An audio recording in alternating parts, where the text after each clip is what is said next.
Hi, and welcome back to another quick guide today. I'll teach you how to shoot reels with Android phone. Creating reels with an Android phone is a great way to share short, engaging videos on social media. Most Android phones have built in camera features that can help you capture smooth and high quality footage.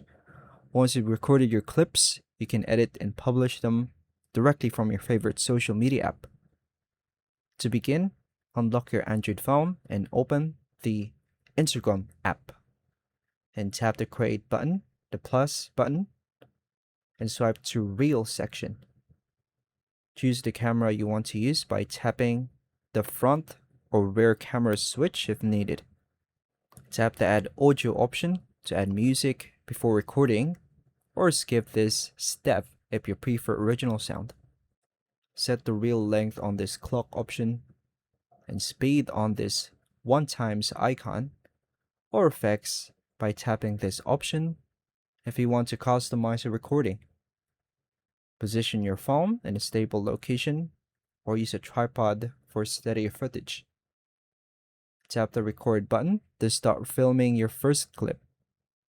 Tap the record button again to stop the clip. Repeat the recording process to capture additional clips for your reel. Tap the next when you have finished recording. Preview your reel and use the editing tools to trim clips, add text, stickers, filters, or additional audio if desired. Tap next again to continue to the sharing screen. Add a caption and choose a cover image and tap share to publish your reel or save it as draft to post later. And that's all for now, folks. Thank you for watching.